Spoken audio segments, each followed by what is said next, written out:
Orang tua tidak pernah takut miskin ketika mereka memperhatikan anak-anak mereka.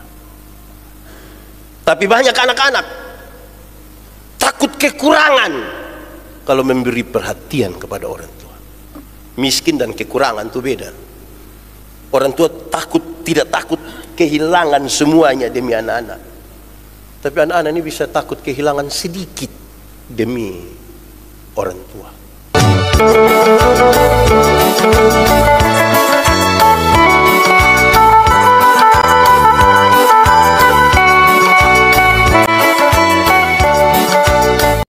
Bapak Ibu Saudara-saudara, mari kita persiapkan hati dan hidup kita untuk pemberitaan firman Tuhan. Mari kita berdoa. Ya Tuhan Allah, kami menjalani tahun 2025 dan kami rindu firman-Mu yang menjadi penuntun bagi kami, menjadi pelita bagi kaki kami dan sekaligus terang bagi jalan kami, supaya kami tidak salah jalan dan kami penuh pengharapan di dalam Tuhan. Karena itu bersihkanlah hidup kami, bersihkanlah hati kami selayaknya tanah yang subur, supaya berita firman-Mu seperti benih yang ditaburkan akan bertumbuh dan berbuah dalam hidup kami. Terima kasih banyak ya Tuhan, kuasai kami dengan Roh Kudus-Mu. Kami rindu pada firman-Mu. Di dalam nama Yesus firman yang hidup itu kami berdoa. Amin. Bapak Ibu Saudara-saudara, tema yang ditetapkan Majelis Sinode Gemit untuk ibadah tahun baru ini yaitu berpengharapan menghidupi waktu Tuhan. Pembacaannya terambil dari Wahyu pasal 21 ayat 1 sampai ayat yang ke-8. Wahyu 21 ayat 1 sampai ayat yang ke-8. Sejemput jemaat Tuhan berdiri. Langit yang baru dan bumi yang baru. Lalu aku melihat langit yang baru dan bumi yang baru, sebab langit yang pertama dan bumi yang pertama telah berlalu dan laut pun tidak ada lagi. Dan aku melihat kota yang kudus, Yerusalem yang baru turun dari sorga, dari Allah, yang berhias bagaikan pengantin perempuan yang berdandan untuk suaminya. Lalu aku mendengar suara yang nyaring dari tahta itu berkata, lihatlah, kemah Allah ada di tengah-tengah manusia, dan ia akan diam bersama-sama dengan mereka. Mereka akan menjadi umatnya, dan ia akan menjadi Allah mereka. Dan ia akan menghapus segala air mata dari mata mereka, dan maut tidak akan ada lagi. Tidak akan ada lagi perkabungan atau ratap tangis atau duka cita, sebab segala sesuatu yang lama itu telah berlalu. Ia yang duduk di atas tahta itu berkata, lihatlah, aku menjadikan segala sesuatu baru, dan firman-Nya, tuliskanlah, karena segala perkataan ini adalah tepat dan benar. Firman-Nya lagi kepadaku, semuanya ini telah terjadi. Aku adalah Alfa dan Omega, yang awal dan yang akhir. Orang yang haus akan kuberi minum dengan cuma-cuma dan dari mata air kehidupan. Barang siapa menang, ia akan memperoleh semuanya ini, dan aku akan menjadi Allahnya, dan ia akan menjadi anakku.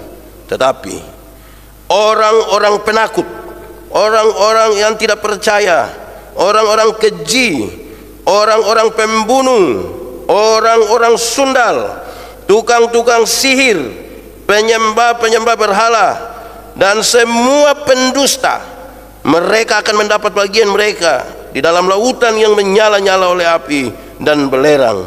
Inilah kematian yang kedua. Demikian firman Tuhan. Berbahagia setiap orang yang mendengar firman, memelihara dan melakukan dalam hidup setiap hari. Mari silakan duduk semuanya. Bapak Ibu Saudara-saudara, Shalom. Sekali lagi selamat tahun baru. Ya, mantap. Baik Bapak Ibu Saudara-saudara, di hari pertama 1 Januari 2025 kita diminta untuk merenungkan lagi bahwa ada hari, ada waktu yang Tuhan berikan lagi bagi kita, tetapi kita mesti menjalaninya dalam pengharapan. Ini khotbah tidak hanya ditujukan bagi mereka yang sudah kehilangan pengharapan, yang sudah sakit kehilangan pengharapan, yang sudah bangkrut kehilangan pengharapan, yang ada masalah dalam rumah tangga dan sudah kehilangan pengharapan, yang sudah merasa tidak bisa, dan bukan sekedar bagi mereka.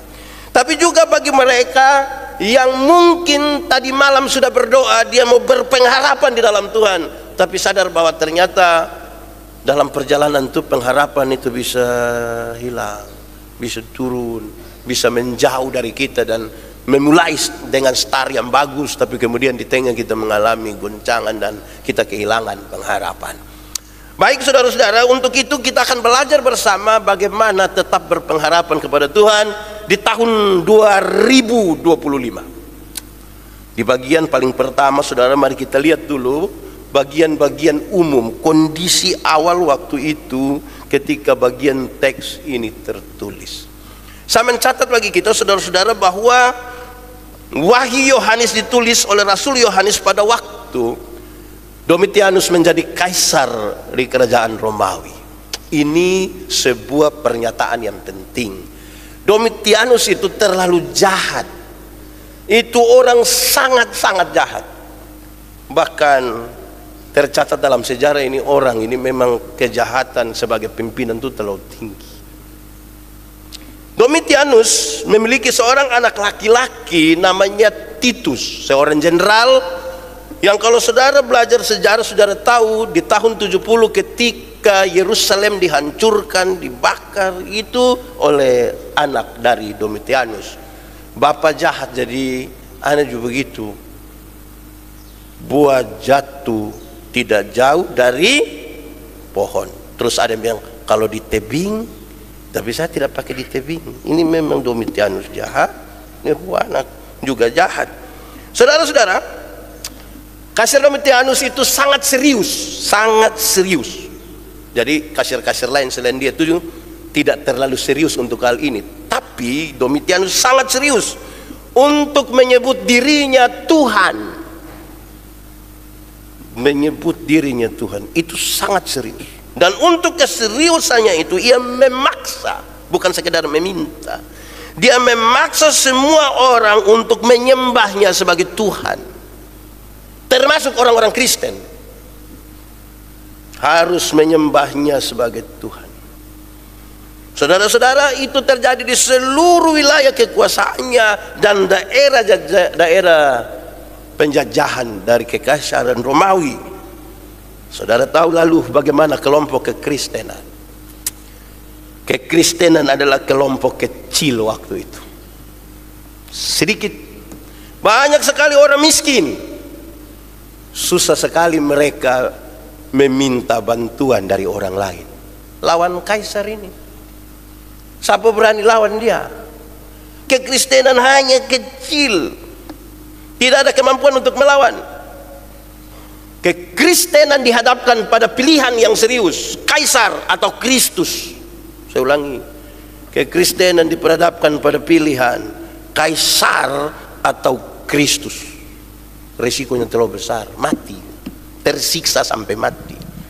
Dan kekristenan waktu itu ada di situ. Sebelum kita belajar lebih lanjut dari teks yang kita baca tadi, saudara-saudara, lalu bagaimana? Itu kan kekristenan secara umum. Lalu bagaimana dengan Rasul Yohanes yang menulis bagian ini? Rasul Yohanes sebelumnya, oleh karena iman itu saudara, dia pernah digoreng di dalam minyak yang panas, di dalam bak minyak yang panas di Roma. Tuhan berencana khusus melalui dia dan dia tidak mati, digoreng tapi tidak mati. Kita ini goreng ikan kok tampil sedikit karena di sini, Yesus tengah mati. Menangis sampai kalau suami tidak dibeli itu yang kasih dingin itu kita tersinggung karena kok. Ini dia digoreng, tapi tidak mati. Dan Tuhan punya rencana bagi dia. Lalu setelah itu, setelah peristiwa di Roma itu, dia dibuang ke Pulau Patmos untuk kerja paksa di sana di tambang batu bara di sana untuk kepentingan Roma. Saudara-saudara, oleh karena itu, betapa kacaunya itu dunia. Ada orang yang ingin disembah sebagai Tuhan, berani lawan berarti mati. Dia itu betul-betul penguasa yang baik, dan dia bisa memaksa orang menyembah dia, bekerja sesuka hatinya. Betapa kacaunya dunia itu. Saudara bisa bayangkan kalau hidup dengan orang yang dia kiri-kiri begitu, kacau itu. tertekan, tidak aman, tidak beres. Dan inilah gambaran yang dialami oleh kekristenan waktu ini. Ini sebuah kondisi awal yang penting. Apakah mereka masih ada pengharapan? Coba saudara renungkan 10 detik, kalau kondisi itu ada dan kita alami hari ini, saudara masih mau percaya Tuhan? Saya merenungkan bagian ini tadi pagi dan saya pikir begini, persoalan kita terlalu kecil dibandingkan dengan persoalan-persoalan mereka. Persoalan kita ini masih di sekitar usaha yang bangkrut. Persoalan kita masih di sekitar persoalan suami istri. Masih di sekitar anak-anak yang tidak mau ikut orang tua pemau. Persoalan kita masih di sekitar urusan dan petugas-petugas koperasi. Persoalan kita masih di sekitar itu. Belum digoreng ini.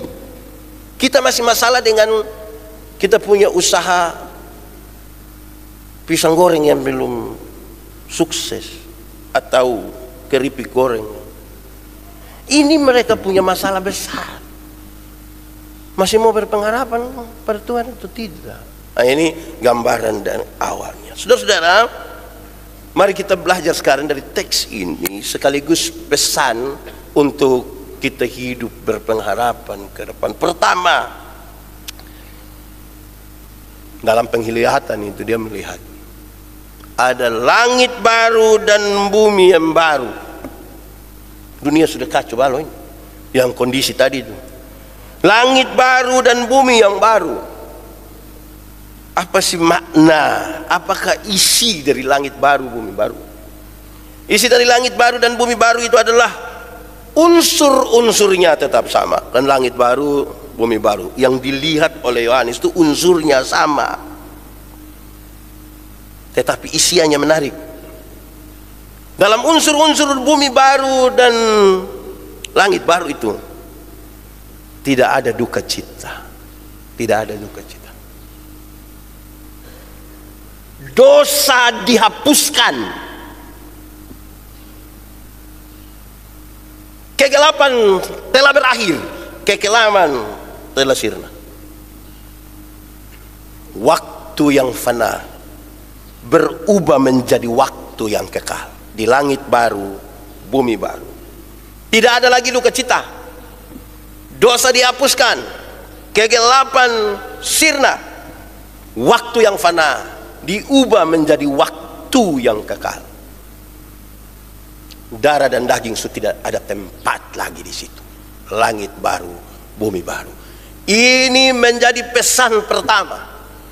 Kalau saudara mau supaya pengharapan itu masih ada, taruh duluan dalam pikiran dan perasaanmu, ada langit baru, ada bumi baru. Hari ini saudara berduka cita, tapi di langit baru, bumi baru tidak ada duka cita. Hari ini saudara merasa gelap sekali, sudah ada terang di sana. Hari ini saudara merasa perawatan itu begitu fana, tapi sekarang saudara akan berjumpa dengan kekekalan. Taruh di situ.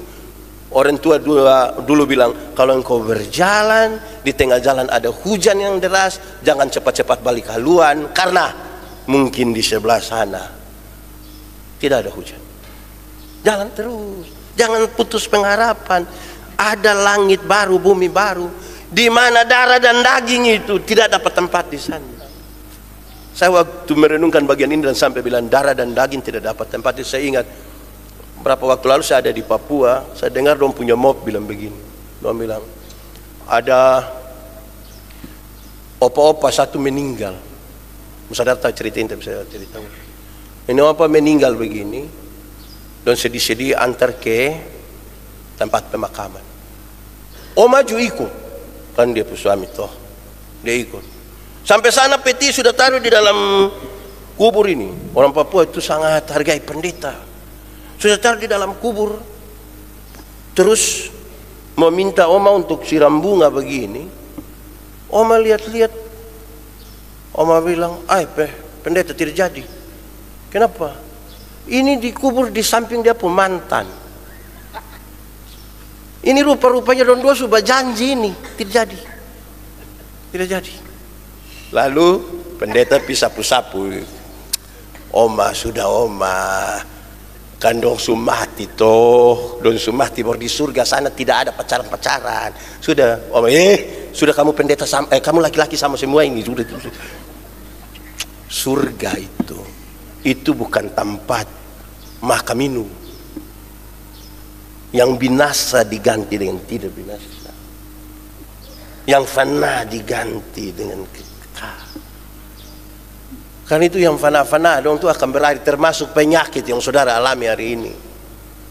Termasuk masalah yang saudara alami hari ini akan selesai. Masa ada masalah yang tidak selesai-selesai? Mungkin soal waktu, tapi akan selesai. Jangan berhenti berharap. Taruh duluan itu ya, supaya betul-betul kita isi hari-hari ini penuh pengharapan.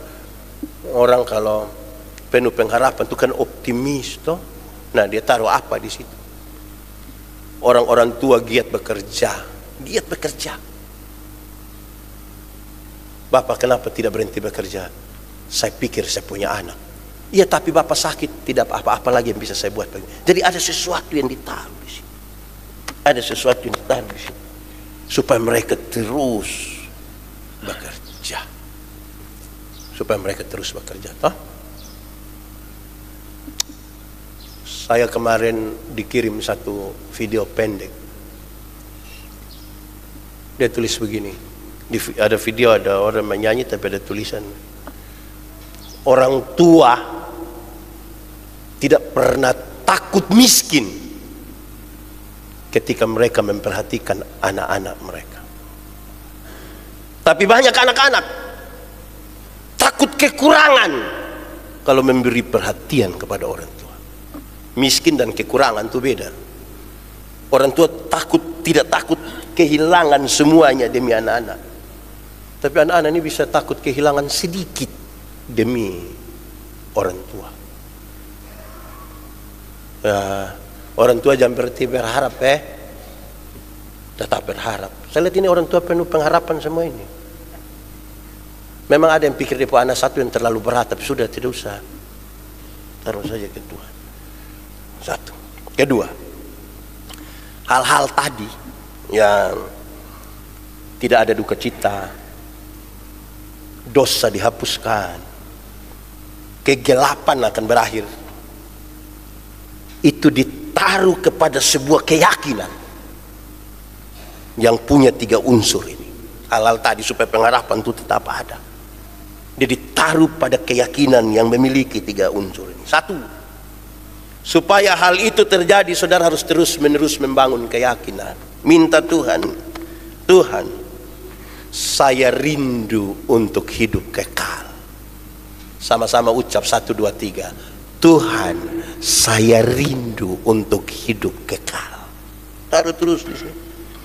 Kalau saudara tidak rindu untuk hidup kekal, saudara seperti mau mati hari ini. Bahkan nanti separuh bisa memilih untuk bunuh diri. Karena persoalan yang dialami. Tuhan, saya rindu untuk hidup yang kekal. Apapun yang dialami hari ini, saya rindu hidup kekal. Memang ada penyakit kronis ini tidak disembuhkan, tidak bisa lagi. Tapi Tuhan, saya rindu untuk hidup kekal. Itu keyakinan dibangun terus. Kedua, walaupun kita punya keyakinan dan kerinduan untuk hidup kekal, tapi bangunlah terus kesadaran akan dosa. Sadar akan dosa. Berawas-awas akan dosa yang selalu mengintip, selalu mencari kesempatan. Memang kita rindu hidup kekal, tapi kita mesti mawas diri terhadap dosa yang ada. Itu mesti dibangun terus menerus. Tidak selesai, saudara, pada kerinduan kita untuk hidup kekal di langit baru, bumi baru. Tapi mesti membangun sebuah kesadaran akan dosa. Kita ini tidak selesai dengan itu. Harus terus, Pak. Terus. Ketiga, terus-teruslah bangun keyakinan terhadap Tuhan Allah. Kepercayaan kepada Tuhan Allah. walaupun di titik di mana saudara tergoda untuk tidak percaya lagi, bangunlah keyakinan untuk tetap percaya. Saudara, media sosial ini makin luas, informasi beredar makin luar biasa. Sejumlah pernyataan yang ada di medsos, kan saya tiap hari ini dapat pertanyaan dari banyak orang tagal medsos. Saya bilang, saudara butuh keyakinan percaya melebihi pernyataan-pernyataan ini. Ada dua jawaban paling penting. Yang pertama adalah, iman itu kelasnya lebih tinggi dari sekedar membangun logika. Dia boleh menarasikan sesuatu yang sangat logis, tapi iman kelasnya lebih tinggi dari itu. Tapi yang kedua, untuk sebuah kebenaran, saudara tidak harus membutuhkan persetujuan dari siapapun. Yang saudara yakini itu benar. Saya percaya kepada Yesus. Saudara silakan berargumentasi apapun tentang dia. Saya tidak butuh persetujuan saudara. Saya suka istri saya, bicaralah tentang dia. Saudara punya mantan, dia silakan bicara apapun. Saya tidak butuh persetujuan saudara. Keyakinan pribadi. Supaya pengharapan jalan terus. Tidak usah terlalu dengar-dengar orang lain. Pengharapan jalan terus. Kita bicara ini dalam sebuah konteks ada masalah.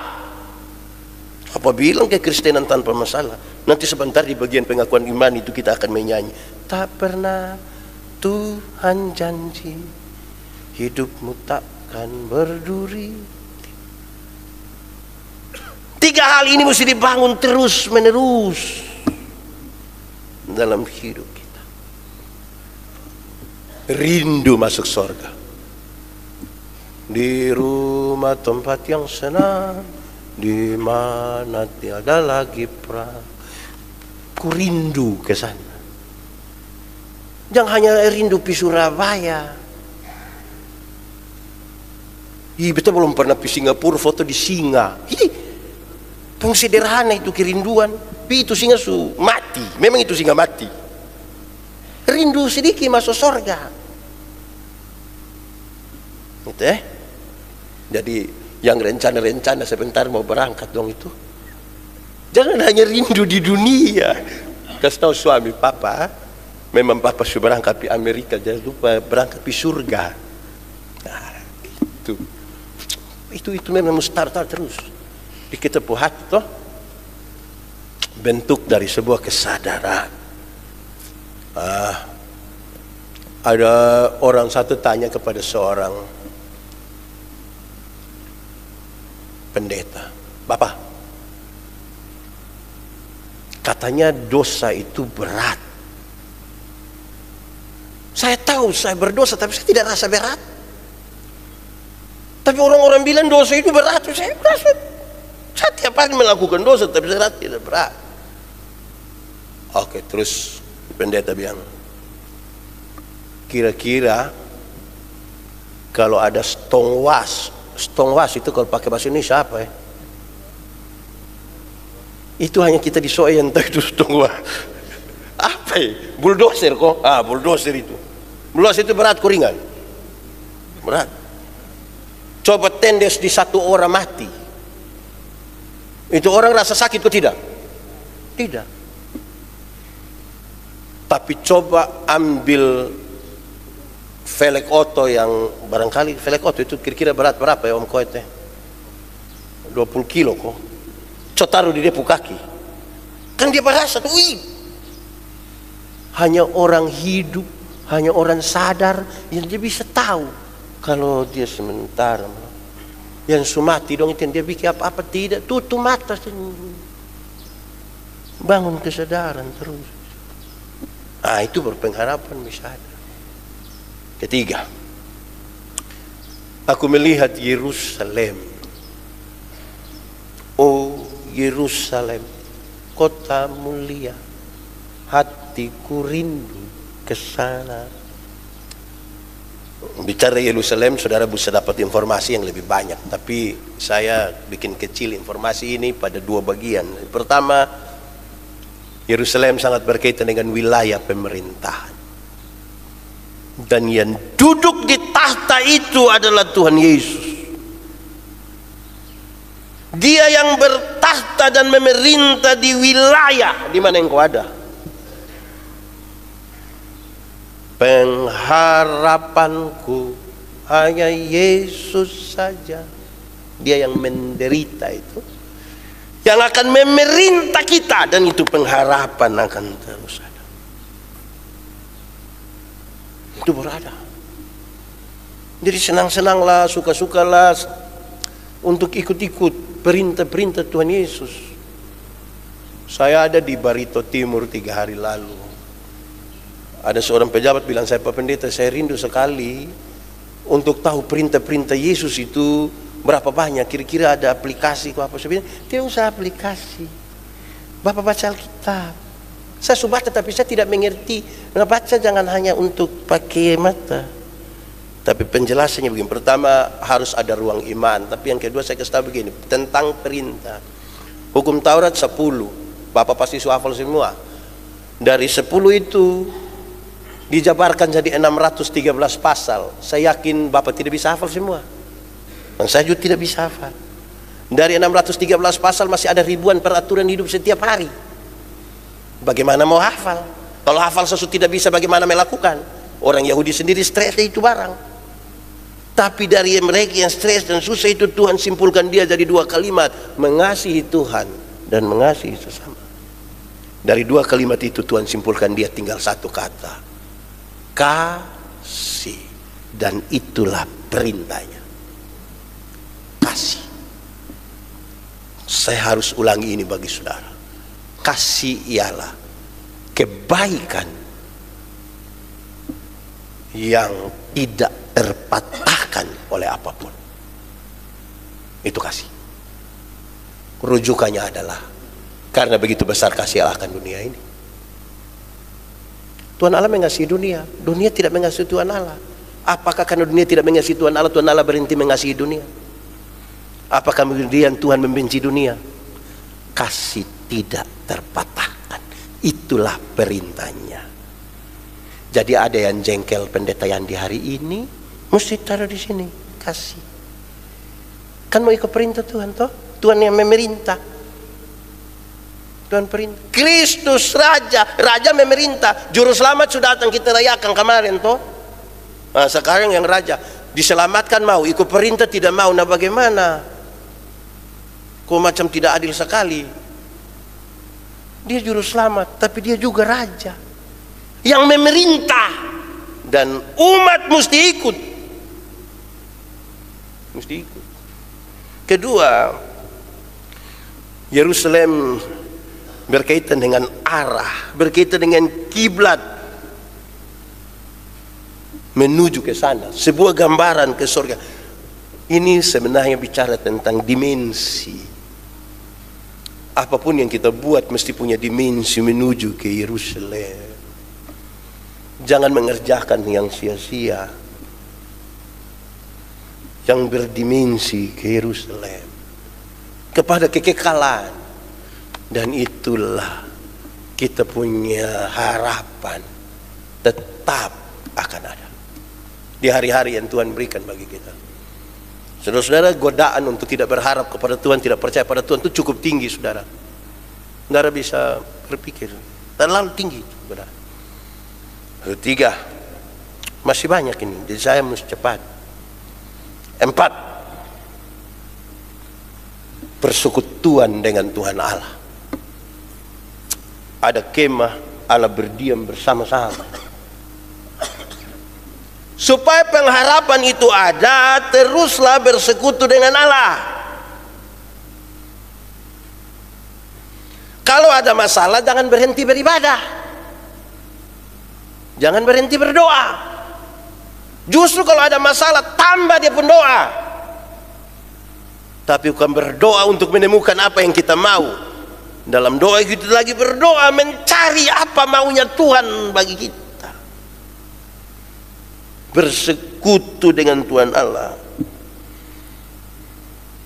Bersekutu itu berkaitan dengan tiga. Satu, persekutuannya. Persekutuan itu terbagi dua. Bersekutu dengan Tuhan Allah, bersekutu dengan manusia.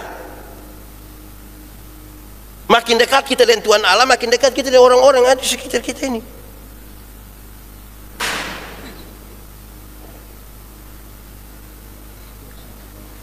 Saudara, jadi karena itu bersekutu dengan Tuhan Allah penting. Jangan berhenti beribadah. Saudara datang ibadah di sini, itu bukan untuk pribadi saja, tapi juga dengan, makanya saya bilang, coba kasih salam orang di sebelah, coba ucapkan satu kalimat. Kan kita bagian anggota-anggota dari satu tubuh. Jangan datang pada persekutuan untuk diri kita sendiri, mengambil kenikmatannya sendiri. Jangan. Kan itu datang di persekutuan tidak boleh muka asam, mesti senyum-senyum. Ketemu satu, saudara lihat HP, saya bisa senyum sendiri-sendiri. Kenapa lihat orang tidak bisa senyum? Padahal di HP saudara hanya lihat saudara punya muka sendiri. Itu pun yang saudara lihat itu adalah satu foto yang menurut saudara itu foto terbaik, padahal belum tentu. Terus saudara lihat berulang-ulang. Muka sendiri, lihat dengan senyum. Aduh, kan waktu dilihat senyum dia pikir upload jangan, upload jangan. Aduh, nah, datang di persekutuan itu kan kita datang tuh bersekutu tuh kita semua tuh suami istri. Misalnya tadi ada bajengkel di otot toh, tagal bab tua lari kencang, istri Sumara bilang tahun baru cari masalah. Nah, terus dengar hot begini, wah betul. Coba lihat bab tua, coba senyum dan dia sedikit. Ah, itu so bagus. Nah, itu bersekutu. Bersekutu dengan Tuhan, bersekutu dengan sesama. Tapi kedua, isi dari persekutuan penting. Banyak orang bersekutu dengan Tuhan, tapi isiannya tidak diatur yang baik. Menyanyi asal-asal, dengar firman asal-asal, berkhotbah asal-asal, semua tidak dipersiapkan yang baik isiannya. Ya kan itu isiannya mesti bagus. Terus yang ketiga, berkaitan dengan tempat persekutuan, rumah persekutuan. Dan Tuhan bagus, isiannya bagus, mesti di tempat yang bagus. Coba ini kita jangan omong soal Tuhan. Tuhan terlalu tinggi ini. Coba kita omong soal manusia saja. Saudara ini kan ada istri, ada suami toh. So pasti menurut saudara dia terbaik. Bukan yang di grup WA itu toh. Dia sudah terbaik ini toh. Nah, dia yang terbaik. Saudara sudah tahu dia yang terbaik. Selalu yang saudara kasih itu terbaik. Sapaan terbaik, kado terbaik. Terus saudara tinggal di bawah pohon beringin. Kan saudara ingin bikin rumah yang baik supaya tinggal sama-sama dengan dia. Rumah persekutuan pun harus rumah yang baik. Nah, itu yang buat kita ada bikin gereja yang 62%, yang tingkat partisipasi jemaat 35%. Tepuk tangan dulu buat tim jemaat ini. Kemarin 24 Desember Ketua Majelis baru sebutkan bangku langsung seberapa Pak Paul? 30. Ternyata kalimat yang penuh kuasa. 30. Kita butuh 200. Tiba-tiba sebentar saya tambah yang sisanya pendeta. Nah, boleh, kenapa tidak? Duduk mesti enak. Walaupun saudara duduk tertidur di situ, yang penting duduknya bagus. Iya, bagus. Bangku mesti bagus. Dia punya apa barang ini? Apalagi audio mesti bagus supaya pendeta omong itu berwibawa. Saudara-saudara, yang itu saudara kan dengar itu dia masuk. Mantap. Di gereja baru itu taruh target tinggi, tidak usah pakai infocus, Videotron. Jangan 1, 3. Apa bermimpi kok? Ini kita bicara tentang pengharapan dengan Tuhan. Masa deh, coba hari ini kalau saudara ketemu Tuhan, hari ini diizinkan boleh ketemu Tuhan, minta apa coba? Minta foto. Saudara ketemu Tuhan baru bilang, Tuhan, biar saya rumah kecil jutir.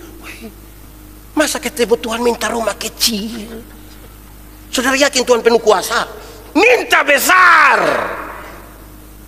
Tuhan biar kecil. Jadi bersekutuan dan Tuhan dan sesama. Tidak boleh ada lagi yang 2025 pemarah-pemarah, Tuhan tersinggung, egois. Tinggal sudah itu tahun lalu di Osau Pumpi sana. Ini sekarang kita tahun baru. Itu tahun baru toh, hati yang keras-keras dong tuh selesaikan sudah. Karena yang fana ini akan berakhir. Pendeta Yandi juga akan berakhir. Setiap hari berakhir. Kita semua akan berakhir. Tapi hati kepada Tuhan, investasi ke sorga itu, biar dia jalan terus. Jalan terus. Tadi malam saya doakan, Tuhan kami rindu sekali. 2025 kami Natal dan kunci tahun di Bonepoi 2. Patimura 2. Walaupun nama jalan kami itu Patimura, tapi isian kami itu proklamator. Bukan main-main gila itu. Kelima, saudara tahu, dalam pengharapan itu ada kemuliaan. Boleh ucap sama-sama. Dalam pengharapan ada kemuliaan. Di situ dituliskan dengan baik. Mereka yang setia itu akan dimuliakan. Setia. Bersekutu pun setia. Jangan rajin di 24 dan 31. Dia begitu senang akan berkat Tuhan di tahun baru, sampai tadi malam dia tidak tidur, ini pagi baru dia tidur. Ini sama dengan anak dong kerja panggung untuk kami KPI, habis dong kerja panggung kami KPI dong tidur, habis dong buka kembali panggung. Ini untuk apa? Karena itu saudara-saudara, saya kira ini serius, setia teruslah. Berpengharapan itu mesti setia. Tidak ada orang pengharapan ke sonto-sonto seperti itu. Setia. Percaya. Setia tanpa percaya itu kesia-siaan. Orang-orang percaya akan dimuliakan. Berpengharapan di situ. Kita punya Tuhan yang besar. Aku punya Tuhan yang besar. Kita sangat percaya. Orang lain mau merendahkan kita, silahkan. Kita kan tidak bisa menahan orang lain punya kalimat-kalimat. Tapi kita punya Tuhan yang besar. Saudara kira saudara omong saya tidak tahu. Saya tahu. Tapi saya tidak ada urusan. Saya punya Tuhan yang besar. Waktu saudara omong Pak Paul, saudara kira saya tidak tahu. Pak Paul kasih tahu saya. Saya tahu. Tapi saya bilang ke Paul, jangan takut, kita punya Tuhan yang besar. So terbukti bukan tidak terbukti. Waktu saudara omong Pak Nelson, Bapak tua belum kasih tahu saya. Tapi saya tahu. Tuhan besar. Jangan taruh perhatian kita kepada apa yang orang lain bicara soal kita punya. Manusia kita punya kelemahan, tergantung dari sudut mana orang lihat kita toh. Dari sudut mana? Saya punya foto satu. Itu foto itu yang paling sekarang paling banyak dipakai. Ada jas hitam berdiri, kolar putih. Saya selalu lihat itu foto bukan karena kagum dan dia orang, itu orang saya. Tapi itu foto saya lihat ulang-ulang karena itu foto itu ada sejumlah hal di dalamnya. Pertama, itu foto tidak mandi. Bukan itu foto yang tidak mandi, saya yang tidak mandi. Saya baru pulang, baru turun pesawat dari Jakarta, langsung ini ke Oji untuk foto. Saya tarik jas. Itu kurang penting. Yang lebih penting itu adalah itu foto sebagai foto calon ketua sinode Gemit. koma, dan itu foto juga yang paling viral karena pendeta Yandi disebut tersangka. Tergantung saudara mau lihat itu foto dari sudut mana kan? Mau lihat dari sudut tersangkanya silahkan, mau lihat dari sudut ketua sinodenya silahkan, tidak ada soal. Di mana-mana orang kirim, benar ini Pak. Saya bilang tunggu saja. Aku punya Tuhan yang besar. Tidak usah ragu. Saudara, orang yang setia, yang percaya, dan orang yang berproses terus menerus akan dimuliakan bersama dengan Tuhan. Tapi terakhir, selain kemuliaan ada juga kehinaan yang disebutkan di ayat berapa itu, ayat 8. Orang-orang penakut, orang yang tidak percaya, orang keji, pembunuh, sundal, tukang sihir, penyembah berhala, tukang tipu, dihinakan. Ya. Saya mencatat itu semua. Saya tidak ingin berbicara detail, soalnya panjang sekali toh. Mau makan tahun baru lah begini. Orang yang kompromi dengan kejahatan dihinakan. Orang yang lebih suka menikmati, lebih suka kenikmatan daripada mempertahankan iman, dihinakan.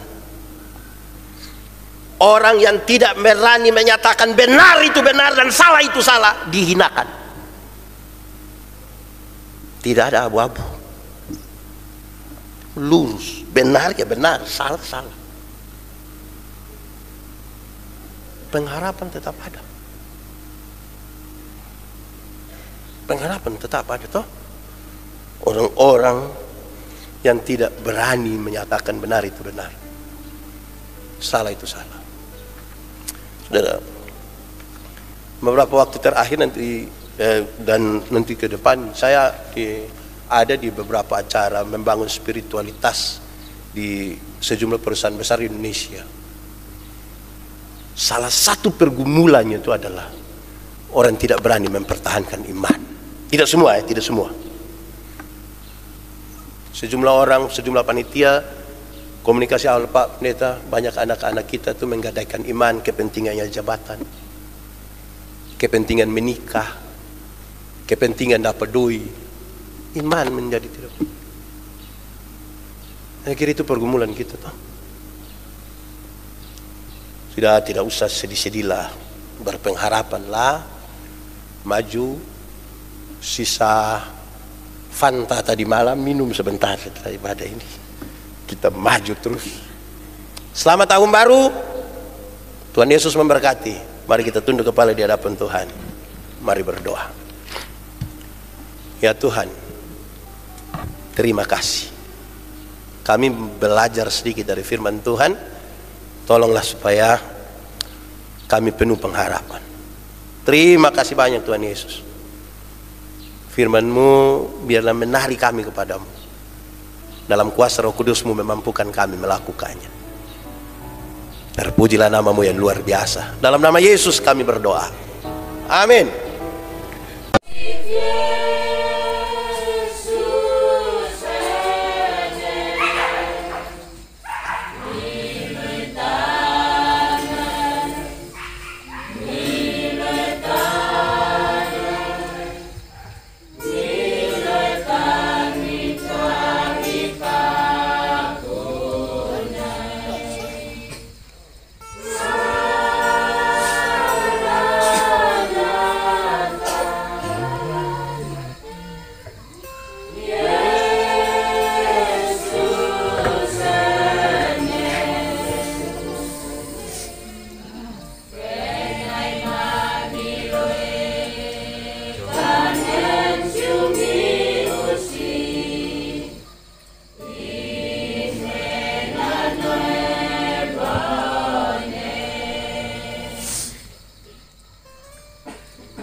Terima kasih untuk persembahan pujian. Bapak Mama kasih tepukan tangan untuk persembahan pujian paduan suara dari Jemaat Rayu.